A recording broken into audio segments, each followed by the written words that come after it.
A Course in Miracles, Urtext manuscripts, complete 7-volume combined edition, Volume 1, the text, Chapter 27, The Body and the Dream, Section A, Introduction. The wish to be unfairly treated is a compromise attempt that would combine attack and innocence. Who can combine the wholly incompatible and make a unity of what can never join?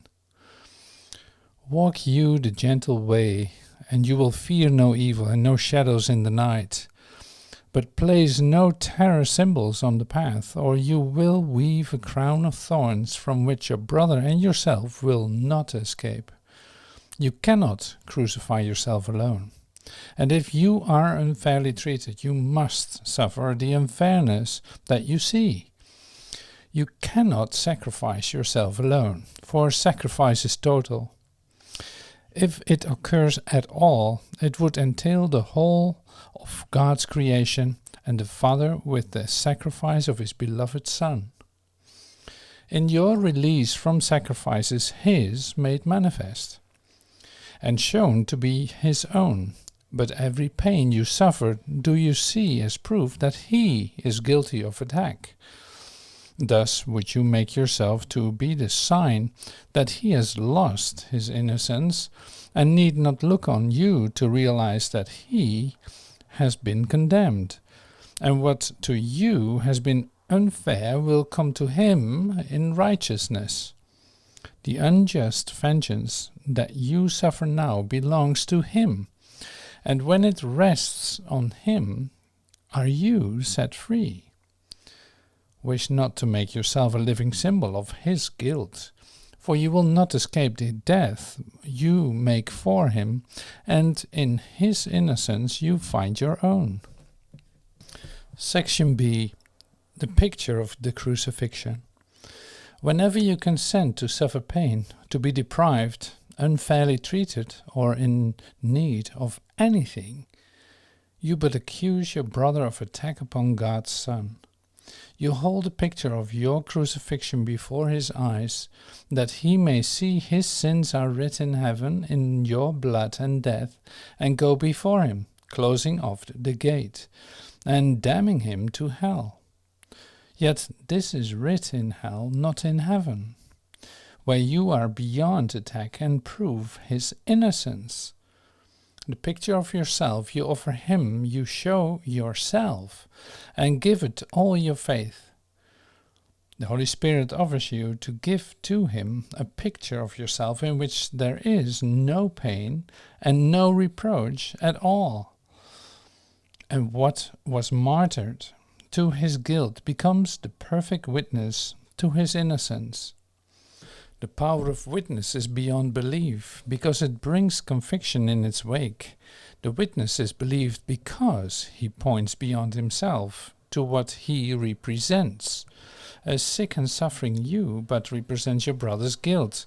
The witness which you send, lest he forget the injuries he gave, from which you swear he never will escape. This sick and sorry picture you accept, if only it can serve to punish him. The sick are merciless to everyone, and in contagion do they seek to kill. Death seems an easy prize, if they can say, "Behold me, brother, at your hand I die." For sickness is the witness to his guilt, and death would prove his errors must be sins. Sickness is but a little death, a form of vengeance not yet total. Yet it speaks with certainty for what it represents. The bleak and bitter picture you have sent your brother, you have looked upon in grief, and everything that it has shown to him have you believed, because it witnessed to the guilt in him, which you perceived and loved. Now in the hands made gentle by his touch, the Holy Spirit lays a picture of a different you. It is a picture of a body still, for what you really are cannot be seen nor pictured. But this one has not been used for purpose of attack, and therefore never suffered pain at all. It witnesses to the eternal truth that cannot be heard, and points beyond itself to both your innocence and his. Show this unto your brother, and you will see that every scar is healed, and every tear is wiped away in laughter and in love. And he will look on his forgiveness there, and with healed eyes will look beyond it, to the innocence that he beholds in you. Here is the proof that he has never sinned, that nothing that his madness bid him do was ever done, or ever had effects of any kind, that no reproach he laid upon his heart was ever justified, and no attack can touch him with the poisoned sting of fear. Attest his innocence and not his guilt. Your healing is his comfort and his health, because it proves illusions were not true. It is not will for life, but wish for death. That is the motivation for this world. Its only purpose is to prove guilt real. No worldly thought or act or feeling has a motivation other than this one. These are the witnesses that are called forth to be believed and lend conviction to the system they speak for and represent. And each has many voices speaking to your brother and yourself in different tongues. And yet to both the message is the same. Adornment of the body seeks to show how lovely are the witnesses for guilt. Concerns about the body demonstrate how frail and vulnerable is your life, how easily destroyed is what you love. Depression speaks of death and vanity of real concern with anything at all. The strongest witness to futility, which bolsters all the rest and helps them paint the picture in which sin is justified, is sickness in whatever form it takes. The sick have reason for each one of their unnatural desires and strange needs. For who could live a life so soon cut short and not esteem the worth of passing joys? What pleasures could there be that will endure? Are not the frail entitled to believe that every stolen scrap of pleasure is their righteous payment for their little lives? Their death will pay the price for all of them, if they enjoy the benefits or not. The end of life must come whatever way that life be spent, and so take pleasure in the quickly passing and the ephemeral. These are not sins, but witnesses unto the strange belief that sin and death are real, and innocence and sin will end alike, with the termination of the grave. If this were true, there would be a reason to remain content, to seek for passing joys and cherish little pleasures where you can. But in this picture is the body not perceived as neutral and without a goal inherent in itself, for it becomes the symbol of reproach, the sign of guilt, whose consequences are still there to see, so that the cause can never be denied. Your function is to prove to him that sin can have no cause. How futile must it be to see yourself a picture of the proof that what your function is can never be. The Holy Spirit's picture changes not the body into something it is not. It only takes away from it all signs of accusation and of blamefulness. Pictured without a purpose, it is seen as neither sick nor well, nor bad nor good. No grounds are offered that it may be judged in any way at all. It has no life, but neither is it dead. It stands apart from all experience of fear or love. For now it witnesses to nothing yet, its purpose being open, and the mind made free again to choose what it is for. Now it is not condemned, but waiting for a purpose to be given, that it may fulfill the function that it will receive. Into this empty space, from which the goal of sin has been removed, is heaven free to be remembered. Here its peace can come and perfect healing take the place of death. The body can become a sign of life, a promise of redemption, and a breath of immortality to those grown sick of breathing in the fetid sand of death. Let it have healing as its purpose. Then it will send forth the message it's received, and by its health and loveliness proclaim the truth and value that it represents. Let it receive the power to represent an endless life, forever unattacked. And to your brother let its message be, behold me, brother, at your hand I live. The simple way to let this be achieved is merely this: to let the body have no purpose from the past, when you were sure you knew its purpose was to foster guilt. For this insists your crippled picture is a lasting sign of what it represents. This leaves no space in which a different view, another purpose, can be given it. You do not know its purpose. You but gave illusions of a purpose to a thing you made to hide your function from yourself. This thing without a purpose cannot hide the function that the Holy Spirit gave. Let then its purpose and your function both be reconciled at last and seen as one. Section C. The fear of healing. Is healing frightening? To many, yes. For accusation is a bar to love, and damaged bodies are accusers. They stand firmly in the way of trust and peace, proclaiming that the frail can have no trust, and that the damaged have no grounds for peace. Who has been injured by his brother and could love and trust him still? He has attacked and will attack again. Protect him not, because your damaged body shows that you must be protected from him. To forgive may be an act of charity, but not his due. He may be pitied for his guilt, but not exonerated. And if you forgive him his transgressions, you but add to all the guilt that he has really earned.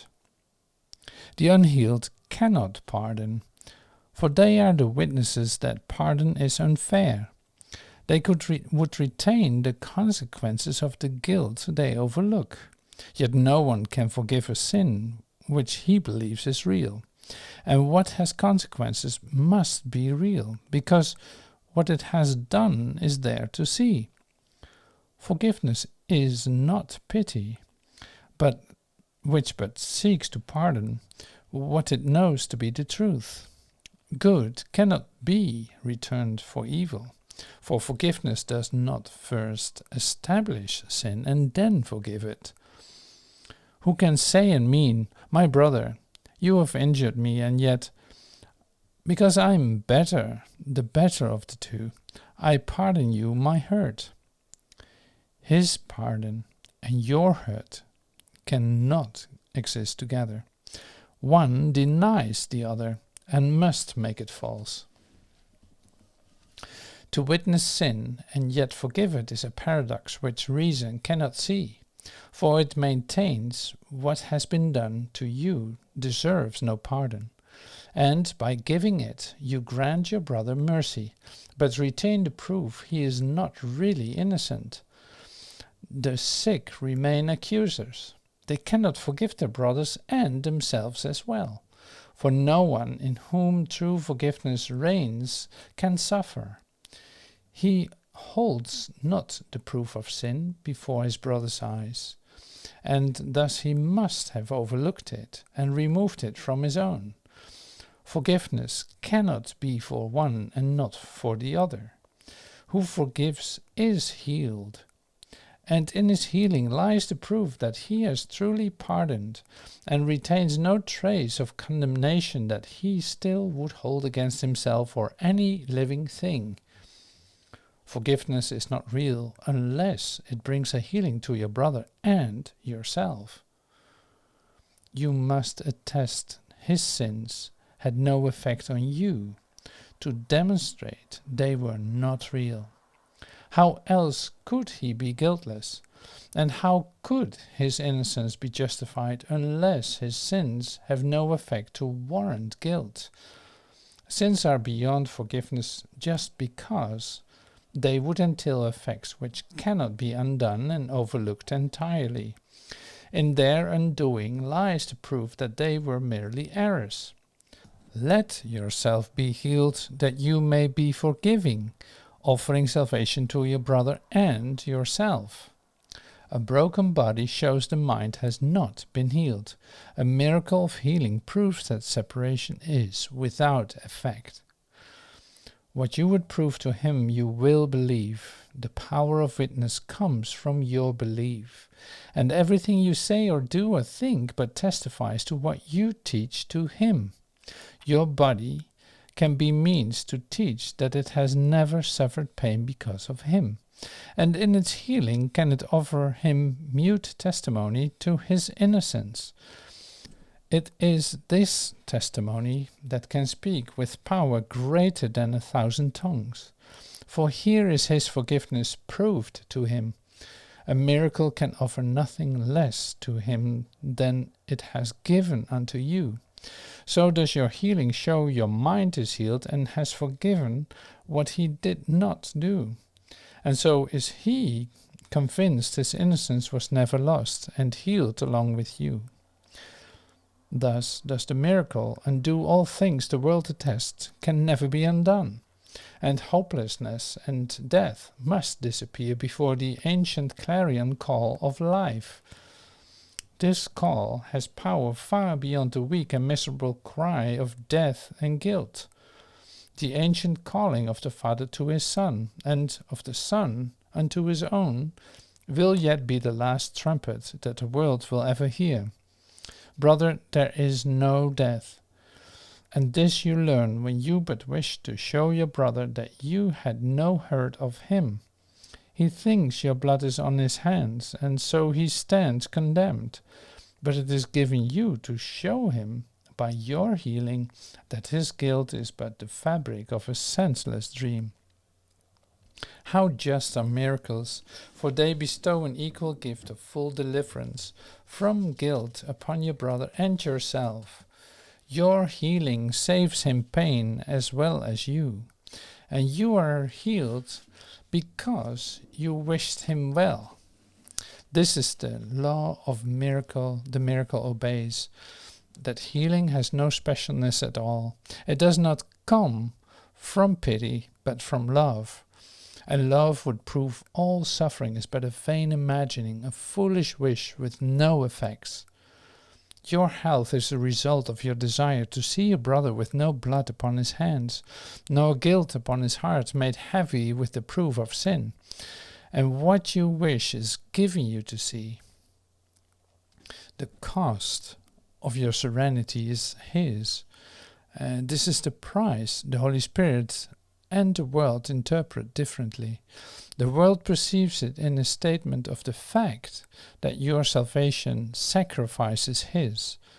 The Holy Spirit knows your healing is the witness unto his and cannot be apart from him at all.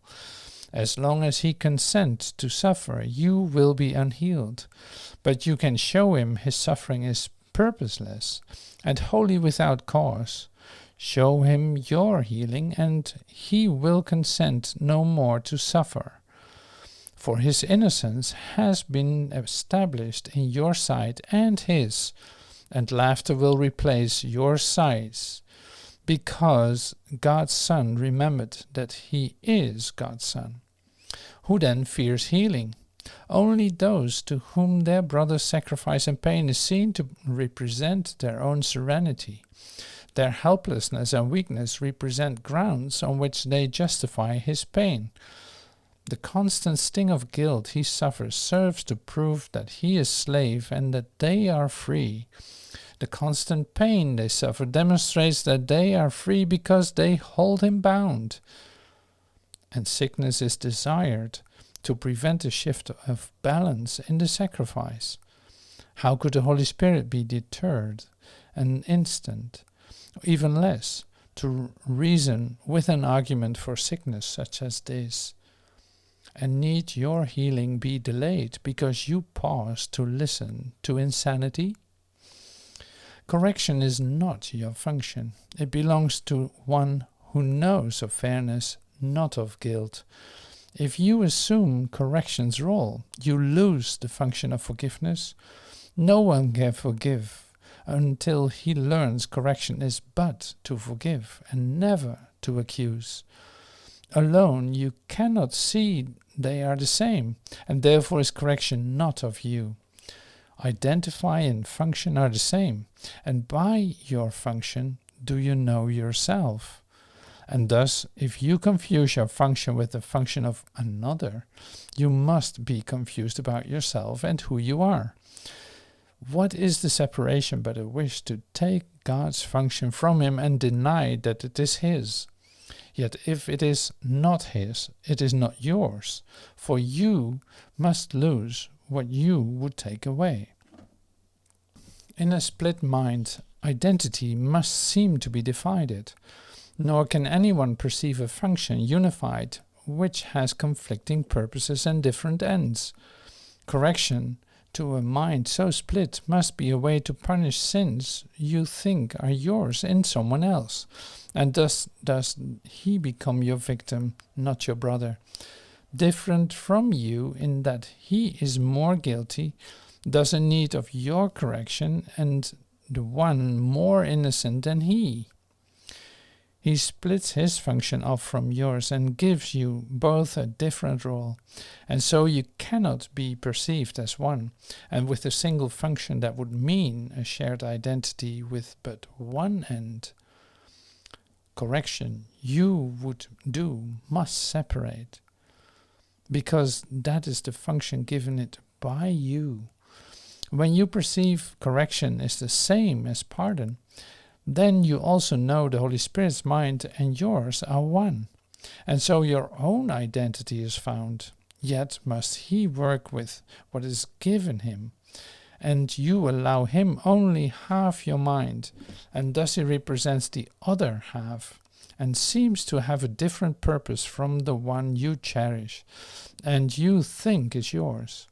Thus does your function seem divided with a half in opposition to a half, and these two halves appear to represent a split within a self perceived as two. Consider how this self-perception must extend, and do not overlook the fact that every thought extends because that is its purpose, being what it really is. From an idea of self as two, there comes a necessary view of function split between the two, and what you would correct is only half the error, which you think is all of it. Your brother's sin become the central target for correction, lest your errors and his own be seen as one. Yours are mistakes, but his are sins, and not the same as yours. His merit punishment, while yours, in fairness, should be overlooked. In this interpretation of correction, your own mistakes you will not even see. The focus of correction has been placed outside yourself, on one who cannot be a part of you while this perception lasts. What is condemned can never be returned to its accuser, who has hated it and hates it still. This is your brother. Focus on your hate, unworthy to be part of you, and thus outside yourself, the other half which is denied. Only what is left without his presence is perceived as all of you. To this remaining half, the Holy Spirit must represent the other half, until you recognize it is the other half. And this he does by giving both of you a function that is one, not different. Correction is the function given both, but neither one alone. And when it is fulfilled as shared, it must correct mistakes in both of you. It cannot leave mistakes in one unhealed and make the other free. that is divided purpose, which cannot be shared, and so it cannot be the function which the Holy Spirit sees as his. And you can rest assured that he will not fulfill a function that he cannot understand and recognize as his. For only thus can he keep yours preserved intact, despite your separated view of what your function is. If he upheld divided function, you were lost indeed. His inability to see his goal divided and distinct for each of you preserves yourself from being made aware of any function other than its own. And thus is healing given both of you. Correction must be left to one who knows correction and forgiveness are the same. With half a mind, this is not understood. Leave then correction to the mind that is united, functioning as one because it is not split in purpose, and conceives a single function as its only one. Here is the function given it conceived to be its own, and not apart from what its giver keeps, because it has been shared. In his acceptance of this function lies the means whereby your mind is unified. His single purpose unifies the halves of you that you perceive as separate, and each forgives the other, that he may accept his other half as part of him. Section D. The symbol of the impossible. Power cannot oppose, for opposition would weaken it, and weakened power is a contradiction in ideas. Weak strength is meaningless, and power used to weaken is employed to limit. And it must be limited and weak because it is its purpose. Power is unopposed to be itself. No weakness can intrude upon it without changing what it is to something it is not. To weaken is to limit, and impose an opposite that contradicts the concept it attacks, and by its contradiction does it join to the idea as something it is not, and make it unintelligible. Who can understand the double concepts such as weakened power or hateful love? You have decided that your brother is a symbol for hateful love, for a weakened power, and above all, a living death. And so he has no meaning to you, for he stands for what is meaningless. He represents a double thought, where half is cancelled out by the remaining half. Yet even this is quickly contradicted by the half it cancelled out. And so they both are gone, and now he stands for nothing. Symbols, which but represent ideas that cannot be, must stand for empty space and nothingness. Yet nothingness and empty space cannot be interference. What can interfere with the awareness of reality is the belief that there is something there. The picture of your brother that you see means nothing. There is nothing to attack or to deny, to love or hate, or to endow with power or to see as weak. The picture has been wholly cancelled out because it symbolized a contradiction which cancelled out the thought it represents, and thus the picture has no cause at all. Who can perceive effect without a cause? What can the causeless be but nothingness? The picture of your brother that you see is wholly absent and has never been. Let, then, the empty space it occupies be recognized as vacant, and the time devoted to its seeing be perceived as idly spent, a time unoccupied. An empty space that is not seen as filled, an unused interval of time not seen as spent and fully occupied, become a silent invitation to truth to enter and to make itself at home. No preparation can be made that would enhance the invitation's real appeal. And what you leave as vacant, God will fill. and where he is, there must the truth abide. Unweakened power, with no opposite, is what creation is. For this there are no symbols. Nothing points beyond the truth, and what can stand for more than everything. Yet true undoing must be kind, and so the first replacement for your picture is another picture, of another kind. As nothingness cannot be pictured, so there is no symbol for totality. Reality is ultimately known without a form, unpictured and unseen. Forgiveness is not yet a power known as wholly free of limits, yet it sets no limits you have chosen to impose. Forgiveness is the means by which the truth is represented temporarily. It lets the Holy Spirit make exchange of pictures possible, until the time when aids are meaningless and learning done. No learning aid has use which can extend beyond the goal of learning. When its aim has been accomplished, it is functionless. Yet, in the learning interval, it has a use which now you fear, but yet will love. The picture of your brother giving you to occupy the space, so lately left unoccupied and vacant, will not need defense of any kind, for you will give it overwhelming preference, nor delay an instant in deciding that it is the only one you want. It does not stand for double concepts, though it is but half the picture, and is incomplete. Within itself, it is the same. The other half of what it represents remains unknown, but is not cancelled out, and thus is God left free to take the final step himself.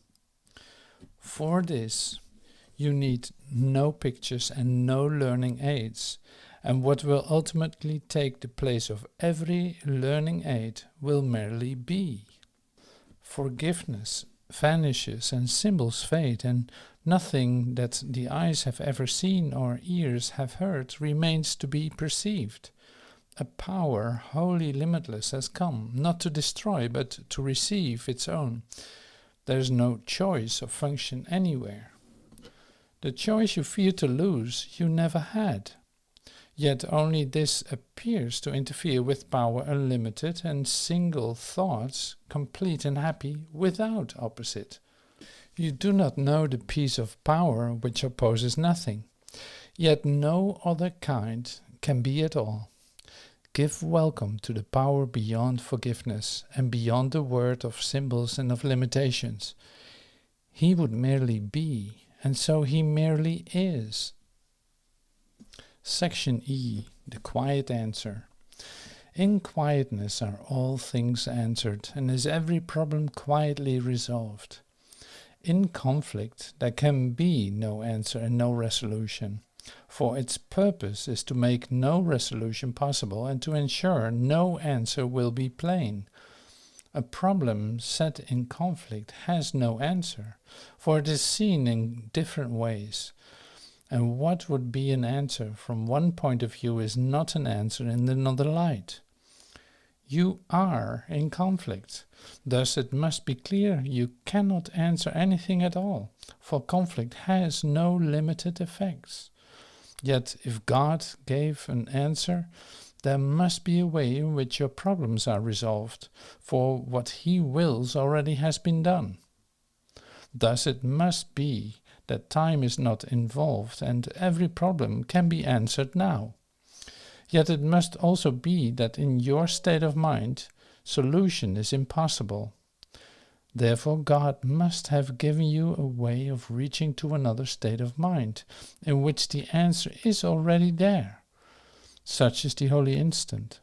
It is here that all your problems should be brought and left. Here they belong, for here their answer is. And where its answer is, a problem must be simple and be easily resolved. It must be pointless to attempt to solve a problem where the answer cannot be. Yet just as surely it must be resolved, if it is brought to where the answer is. Attempt to solve no problems but within the holy instant's surety, for there the problem will be answered and resolved. Outside there will be no solution, for there is no answer there that could be found. Nowhere outside a single simple question is ever asked. The world can only ask a double question with many answers, none of which will do. It does not ask a question to be answered, but only to restate its point of view. All questions asked within this world are but a way of looking, not a question asked. A question asked in hate cannot be answered because it is an answer in itself. A double question asks and answers, both attesting the same thing in different form. The world asks but one question. It is this: of these illusions, which of them are true? Which ones establish peace and offer joy? And which can bring escape from all the pain of which this world is made? Whatever form the question takes, its purpose is the same. It asks but to establish and is real, and answers in the form of preference. Which sin do you prefer? That is the one that you should choose. The others are not true. What can the body get that you would want the most of all? It is your servant and your friend, but tell it what you want and it will serve you lovingly and well. And this is not a question, for it tells you what you want and where to go to ask for it. It leaves no room to question its beliefs, except that what it states takes question's form. A pseudo-question has no answer. It dictates the answer, even as it asks. Thus is all questioning within the world a form of propaganda for itself. Just as the body's witnesses are but the senses from within itself, so are the answers to the questions of the world contained within the questions. Where answers represent the questions, they add nothing new, and nothing has been learned. An honest question is a learning tool which asks for something that you do not know. It does not set conditions for response, but merely asks what the response should be. And no one in a conflict state is free to ask this question, for he does not want an honest answer where the conflict ends. Only within the holy instant can an honest question honestly be asked, and from the meaning of the question does the meaningfulness of the answer come. Here is it possible to separate your wishes from the answer, so it can be given you and also be received. The answer is provided everywhere, but it is only here that it can be heard. An honest answer asks no sacrifice, because it answers questions truly asked. The questions of the world but ask whom is sacrifice demanded, asking not if sacrifice is meaningful at all. And so, unless the answer tells of whom, it will remain unrecognized, unheard, and thus the question is preserved intact, because it gave the answer to itself. The holy instant is the interval in which the mind is still enough to hear an answer that is not entailed within the question asked. It offers something new and different from the question. How could it be answered if it but repeats itself? Therefore attempt to solve no problem in a world from which the answer has been barred, but bring the problem to the only place which holds the answer lovingly for you. Here are the answers which will solve your problems, because they stand apart from them and see what can be answered, what the question is. Within the world, the answers merely raise another question, though they leave the first unanswered. In the holy instant, you can bring the question to the answer and receive the answer that was made for you. Section F. The healing example. The only way to heal is to be healed. The miracle extends without your help, but you are needed that it can begin. Accept the miracle of healing and it will go forth because of what it is. It is its nature to extend itself the instant it is born, and it is born the instant it is offered and received. No one can ask another to be healed, but he can let himself be healed and thus offer the other what he has received. Who can bestow upon another what he does not have? And who can share what he denies himself? The Holy Spirit speaks to you. He does not speak to someone else. Yet by your listening his voice extends because you have accepted what he says. Health is the witness unto health. As long as it is unattested, it remains without conviction. Only when demonstrated has it been proved and must compel belief. No one is healed through double messages. If you wish only to be healed, you heal. Your single purpose makes this possible. But if you are afraid of healing, then it cannot come through you. The only thing that is required for a healing is a lack of fear. The fearful are not healed and cannot heal.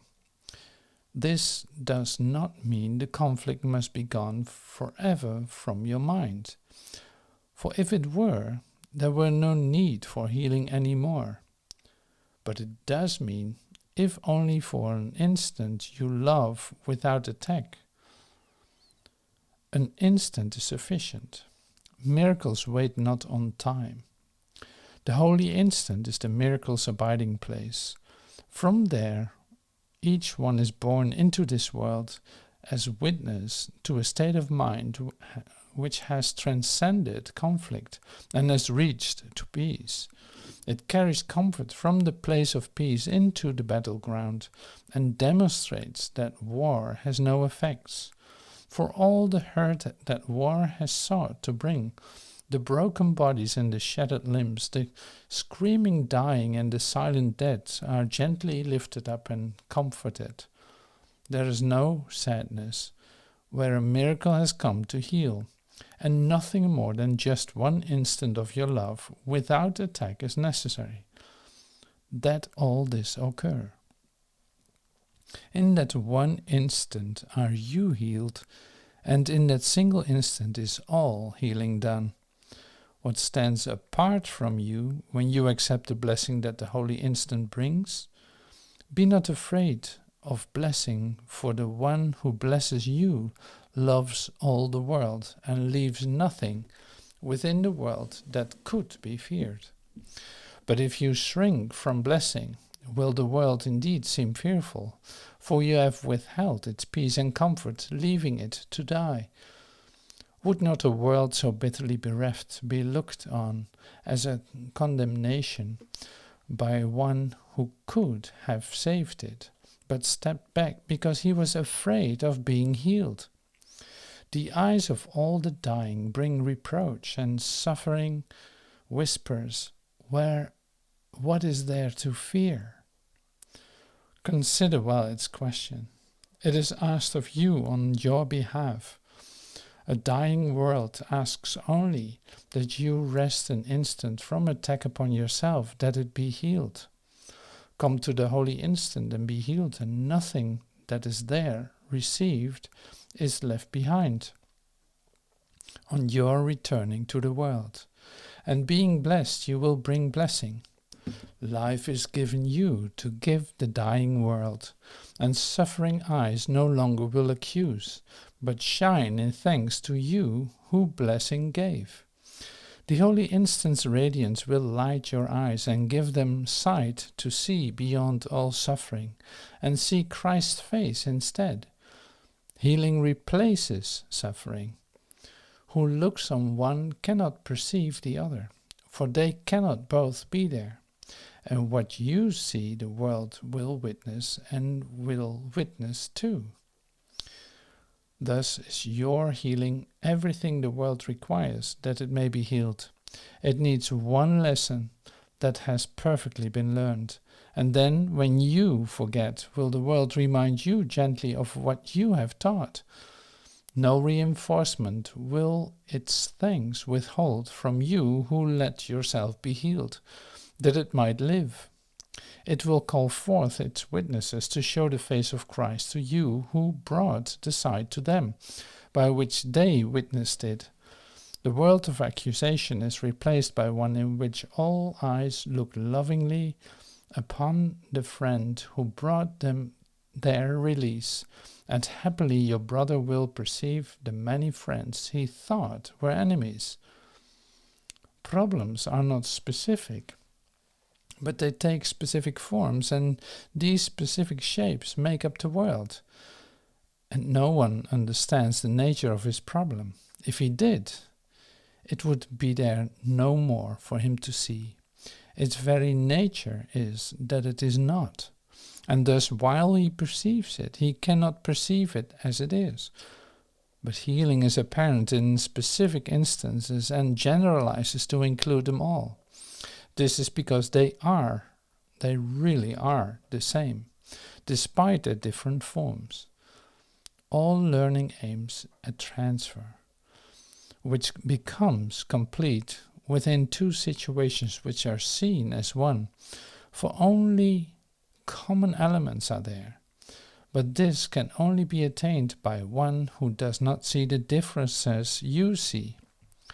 The total transfer of your learning is not made by you, but that it has been made in spite of all the differences you see convinces you they could not be real. Your healing will extend and will be brought to problems that you thought were not your own. And it will also be apparent that your many different problems will be solved, as any one of them has been escaped. It cannot be their differences which made this possible, for learning does not jump from situations to their opposites and bring the same effects. All healing must proceed in lawful manner, in accord with laws that have been properly perceived but never violated. Fear you not the way that you perceive them. You are wrong, but there is one within you who is right. Leave then the transfer of your training to the one who really understands its laws and who will guarantee that they remain unviolated and unlimited. Your part is merely to apply what he has taught you to yourself, and he will do the rest. And thus the power of your learning will be proved to you by all the many different witnesses it finds. Your brother first among them will be seen, but thousands stand behind him, and beyond each one of them there are 1,000 more.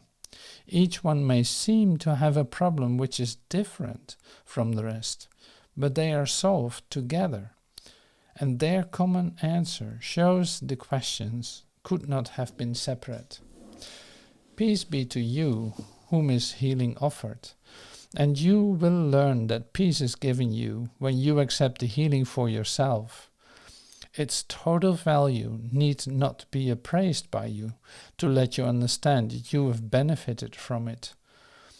What occurred within the instant which love entered in without attack will stay with you forever.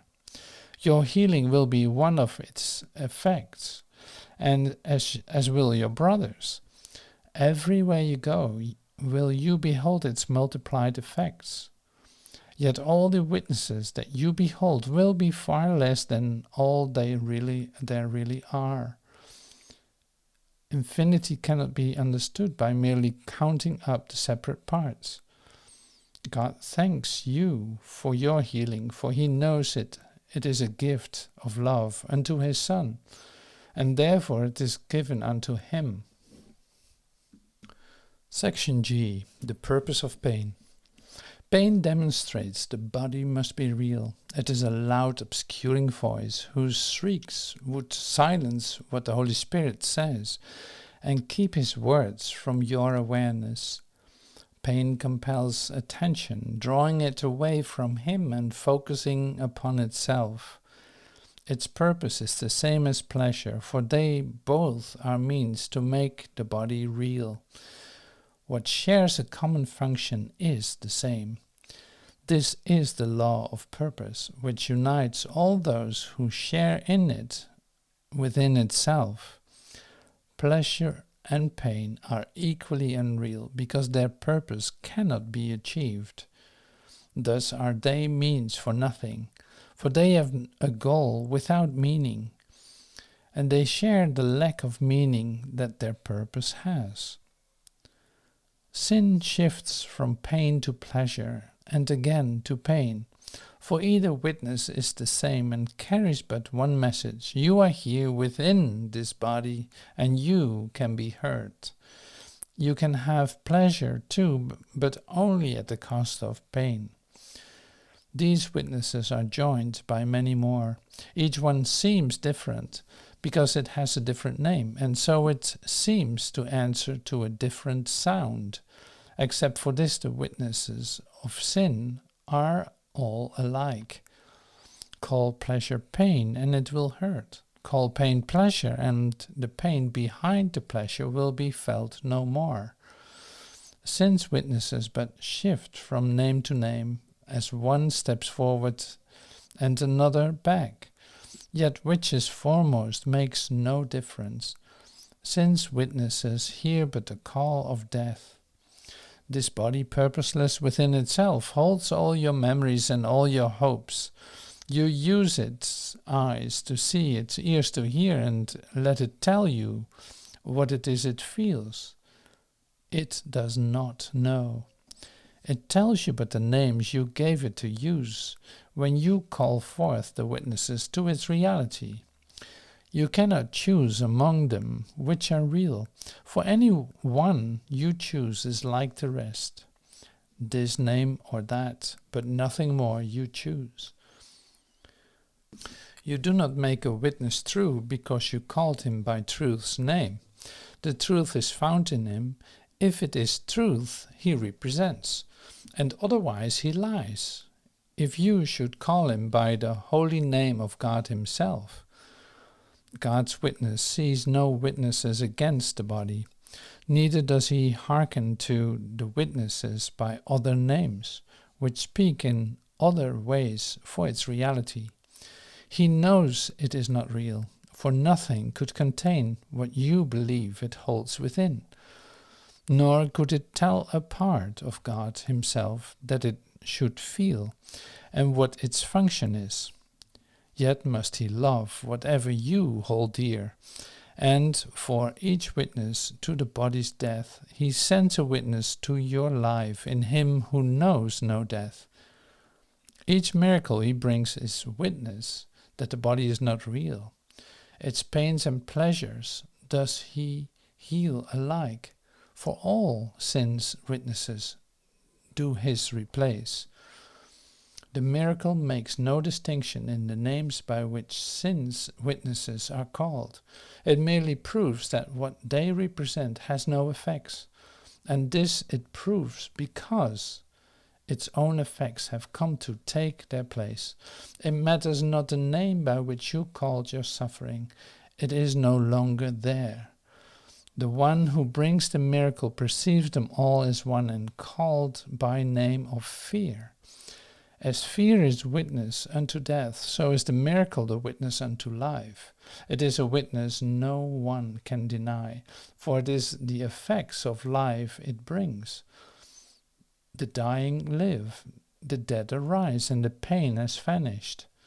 Yet a miracle speaks not but for itself, but what it represents. Love too has symbols in a world of sin. The miracle forgives because it stands for what is past forgiveness and is true. How foolish and insane it is to think a miracle is bound by laws, which it came solely to undo. The laws of sin have different witnesses with different strengths, and they attest to different suffering. Yet to the one who sends forth miracles to bless the world, a tiny step of pain, a little worldly pleasure, and the throes of death itself are but a single sound, a call for healing, and a plaintive cry for help within a world of misery. It is their sameness that the miracle attests. It is their sameness that it proves. The laws which call them different are dissolved and shown as powerless. The purpose of a miracle is to accomplish this, and God himself has guaranteed the strength of miracles for what they witness to. Be witnesses unto the miracle and not the laws of sin. There is no need to suffer any more, but there is need that you be healed, because the suffering of the world has made it deaf to its salvation and deliverance. The resurrection of the world awaits your healing and your happiness, that you may demonstrate the healing of the world. The holy instant will replace all sin if you but carry its effects with you, and no one will elect to suffer more. What better function could you serve than this? Be healed that you may heal, and suffer not the laws of sin to be applied to you. And truth will be revealed to you who chose to let love's symbol take the place of sin. Section H. The illusion of suffering. Suffering is an emphasis upon all that the world has done to injure you. Here's the world's demented version of salvation clearly shown.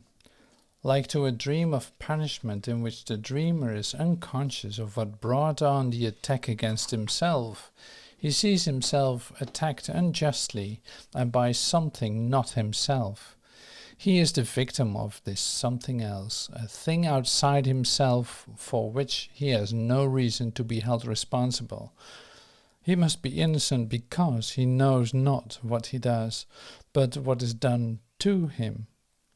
Yet is his own attack upon himself still apparent, for it is he who bears the suffering, and he cannot escape because its source is seen outside himself.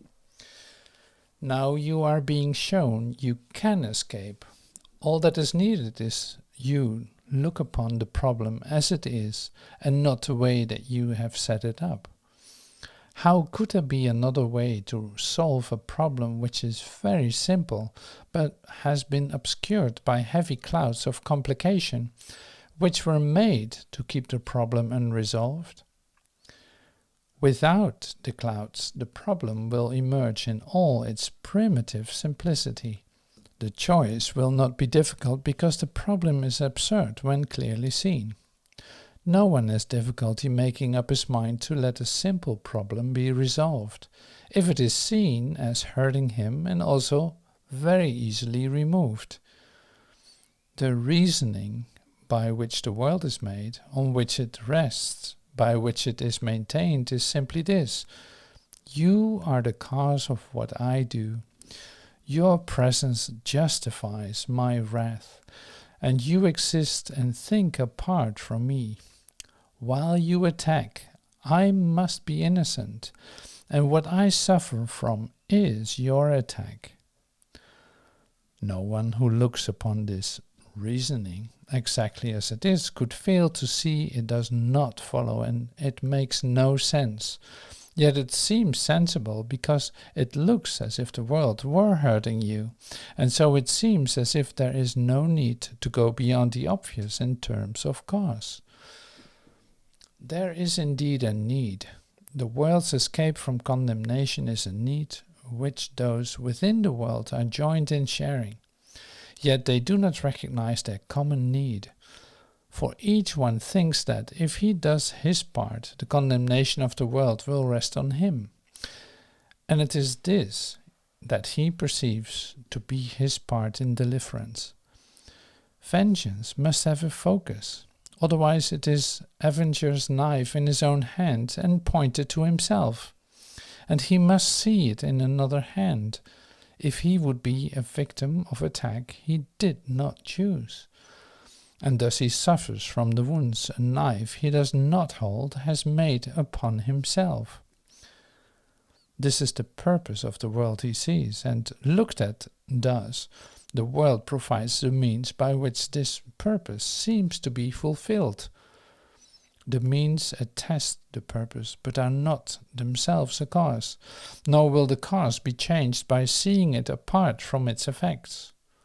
The cause produces the effects, and then bear witness to the cause, and not themselves. Look then beyond effects. It is not here the cause of suffering and sin must lie, and dwell not on the suffering and sin, for they are but reflections of their cause. The part you play in salvaging the world from condemnation is your own escape. Forget not that a witness to the world of evil cannot speak except for what has seen a need for evil in the world. And this is where your guilt was first beheld.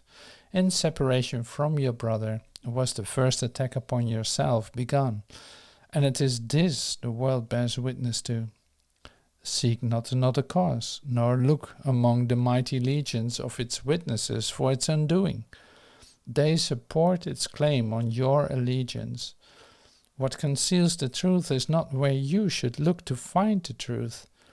The witnesses to sin all stand within one little space, and it is here you find the cause of your perspective on the world. Once you were aware of what the cause of everything the world appeared to thrust upon you, uninvited and unasked, must really be. Of one thing you were sure, of all the many causes you perceived as bringing pain and suffering to you, your guilt was not among them, nor did you in any way request them for yourself.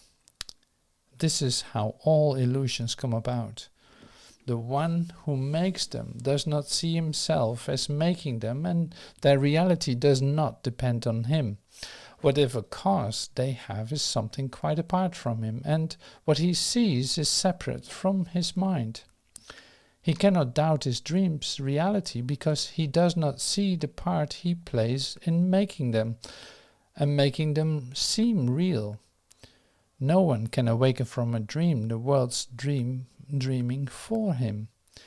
He becomes a part of someone else's dream. He cannot choose to awaken from a dream he did not make. Helpless he stands, a victim to a dream conceived and cherished by his separate mind. Careless indeed of him this mind must be, as thoughtless of his peace and happiness as is the weather, or the time of day. It loves him not, but casts him as it will, in any role that satisfies its dream. So little is his worth that he is but a dancing shadow, leaping up and down, according to a senseless plot conceived within the idle dream of the world. This is the only picture you can see, the one alternative that you can choose, the other possibility of cause, if you be not the dreamer of your dreams.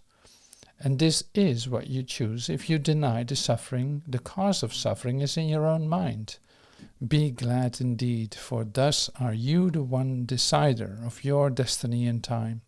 The choice is yours to make between a sleeping death and dreams of evil, or happy awakening and joy of life. What could you choose between but life or death, waking or sleeping, war or peace, your dream or your reality? But if the choice is really given you, then you must see the causes of the things you choose between exactly as they are and where they are. What choices can be made between two states, but one of which is clearly recognized? Who could be free to choose between effects when only one is seen as up to you? An honest choice could never be perceived as one in which the choice is split between a tiny you and an enormous world, with different dreams about the truth in you. The gap between reality and dreams lies not between the dreaming of the world and what you dream in secret. They are one. The dreaming of the world is but a part of your own dream you gave away, and saw as if it were its start and ending both. Yet was it started by your secret dream, which you do not perceive, although it caused the part you see, and do not doubt it is real. How could you doubt it while you lie asleep and dream in secret that its cause is real? A brother separated from you, an ancient enemy, a murderer, who stalks you in the night and plots your death, yet plans that it be lingering and slow. Of this you dream, and underneath this dream is yet another, in which you become the murderer, the secret enemy, the scavenger, and the destroyer of the brother and the world you fear alike. Here is the cause of suffering, the space between your dreams and your reality, the little gap you do not even see, the birthplace of illusions and of fear, the time of terror and of ancient hate, the instant of disaster. All are here. Here is the cause of unreality, and it is here that it will be undone. You are the dreamer of the world of dreams. No other cause it has, nor ever will. Nothing more fearful than an idle dream has terrified God's Son, and made him think that he has lost his innocence, denied his Father, and made war upon himself. So fearful is the dream, so seeming real, he could not waken to reality without the sweat of terror and the scream of mortal fear, unless a gentler dream preceded his awakening, and allowed his calmer mind to welcome, not to fear, the voice that called with love to waken him. A gentler dream in which his suffering was healed, and where his brother was his friend. God willed he waken gently and with joy, and gave him means to awaken without fear. Accept the dream he gave instead of yours. It is not difficult to shift a dream when once the dreamer has been recognized. Rest in the Holy Spirit and allow his gentle dreams to take place of those you dreamed in terror and in fear of death. He brings forgiving dreams in which the choice is not who is the murderer and who shall be the victim. In the dreams he brings there is no murder and there is no death. The dream of guilt is fading from your sight, although your eyes are closed. A smile has come to lighten up your sleeping face.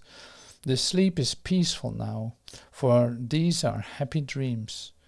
Dream softly of your sinless brother, who unites with you in holy innocence, and from this dream the Lord of heaven will himself awaken his beloved Son.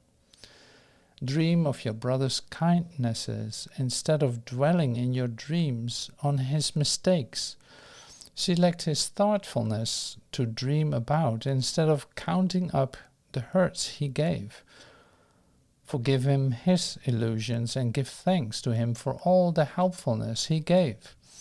And do not brush aside his many gifts, because he is not perfect in your dreams. He represents his Father, whom you see as offering both life and death to you. Brother, he gives but life, and what you see as gifts your brother offers represents the gifts you dream your Father gives to you. Let all your brother's gifts be seen in light of charity and kindness offered you, and let no pain disturb your dream of deep appreciation for his gifts to you. Section I. The hero of the dream. The body is the central figure in the dreaming of the world. There is no dream without it, nor does it exist without a dream, in which it acts as if it were a person to be seen and be believed. It takes the central place in every dream, which tells the story of how it was made by other bodies, born into the world outside the body, lives in a little while and dies, to be united in the dust with other bodies, dying like itself in the brief time allotted it to live. It seeks for other bodies as its friends and enemies. Its safety is its main concern. Its comfort is its guiding rule. It tries to look for pleasure and avoid the things that would be hurtful. Above all, it tries to teach itself its pains and joys are different and can be told apart. The dreaming of the world takes many forms because the body seeks in many ways to prove it is autonomous and real. It puts things on itself that it has bought with little metal discs or paper strips the world proclaims as valuable and good. It works to get them doing senseless things and tossing them away for senseless things it does not need and does not even want. It hires other bodies that they may protect it and collect more senseless things than that it can call its own. It looks about for special bodies which can share its dream. Sometimes it dreams it is a conqueror of bodies weaker than itself, but in some phases of the dream it is the slave of bodies which would hurt and torture it. The body's serial adventures from the time of birth to dying is the theme of every dream the world has ever had. The hero of this dream will never change, nor will its purpose. Though the dream itself takes many forms and seems to show a great variety of places and events wherein its hero finds itself, the dream has but one purpose, taught in many ways. This single lesson does it try to teach again and still again and yet once more, that it is cause and not effect, and you are its effects and cannot be its cause. And thus you are not the dreamer, but the dream, and so you wander idly in and out of places and events that it contrives. That this is all the body does is true, for it is but a figure in a dream. But who reacts to figures in a dream unless he sees them as if they were real? The instant that he sees them as real as they are, they have no more effects on him because he understands he gave them real effects by causing them and making them seem real. How willing are you to escape effects of all the dreams the world has ever had? Is it your wish to let no dream appear to be the cause of what it is you do? Then let us merely look upon the dream's beginning, for the part you see is but the second part, whose cause lies in the first. No one asleep and dreaming in the world remembers his attack upon himself. No one believes there really was a time when he knew nothing of a body, and could never have conceived this world as real. He would have seen at once that these ideas are one illusion, too ridiculous but for anything but to be laughed away. How serious they now appear to be, and no one can believe when they would have met with laughter and with disbelief. We can remember this, if we but look directly at their cause, and we will see the grounds for laughter, not a cause for fear. Let us return the dream he gave away unto the dreamer, who perceives the dream as separate from himself and done to him.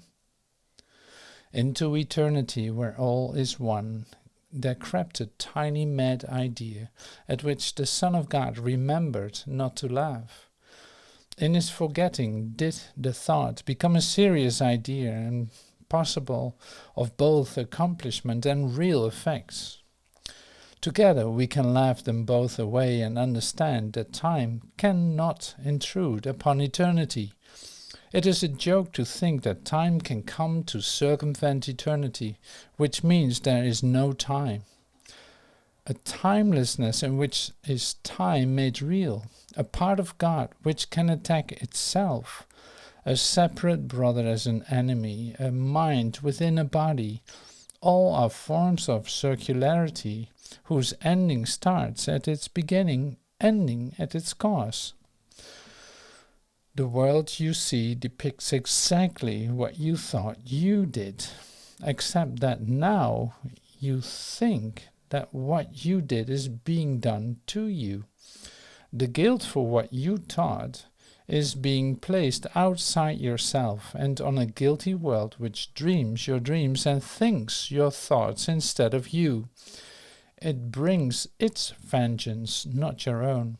It keeps you narrowed, confined within a body, which it punishes because of all the sinful things the body does within its dream. You have no power to make the body stop its evil deeds because you did not make it and cannot control its actions or its purpose or its fate. The world but demonstrates an ancient truth. You will believe that others do to you exactly what you think you did to them. But once deluded into blaming them, you will not see the cause of what they do because you want the guilt to rest on them. How childish is this petulant device to keep your innocence by pushing guilt outside yourself, but never letting go. It is not easy to perceive the jest when all around you do your eyes behold its heavy consequences, but without their trifling cause. Without a cause do its effects seem serious and sad indeed, yet they but follow, and it is their cause which follows nothing, and is but a jest. In gentle laughter does the Holy Spirit perceive the cause and looks not to effects. How else could he correct your error, who have overlooked the cause entirely? He bids you bring each terrible effect to him, that you may look together on its foolish cause and laugh with him a while. You judge effects, but he has judged their cause, and by his judgment are effects removed. Perhaps you come in tears, but hear him say, "My brother, Holy Son of God, behold your idle dream, in which this could occur." And you will leave the holy instant with your laughter, and your brothers joined with his. The secret of salvation is but this, that you are doing this unto yourself, no matter what the form of the attack. This is still true. Whatever takes the role of enemy and of attacker, still is this the truth. Whatever seems to be the cause of any pain and suffering you feel, this is still true. For you will not react at all to figures in a dream you knew that you were dreaming. Let them be as hateful and as vicious as they may, they could have no effect on you unless you failed to recognize it as your dream.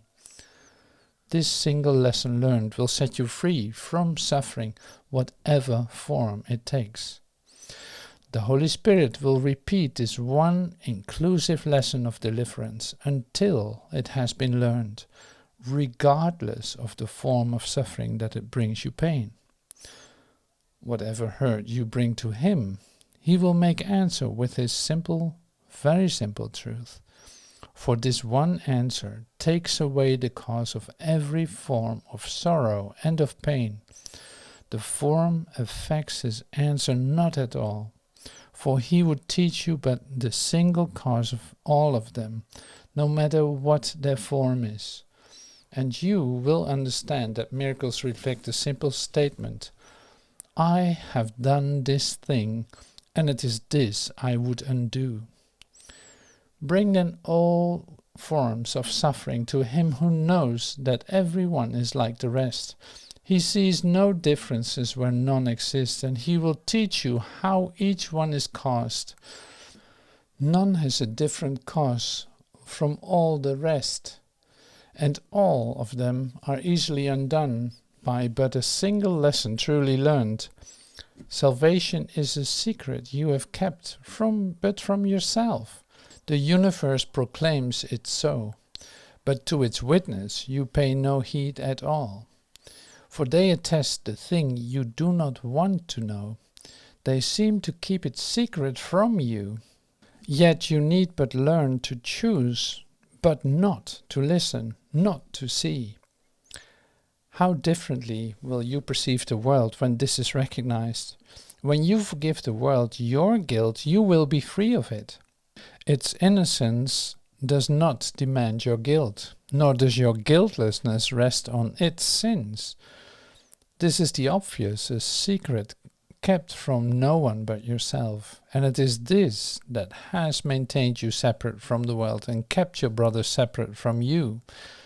Now need you but to learn that both of you are innocent or guilty. The one thing that is impossible is that you be unlike each other, that they both be true. This is the only secret yet to learn, and it will be no secret. You are healed. This concludes chapter 27.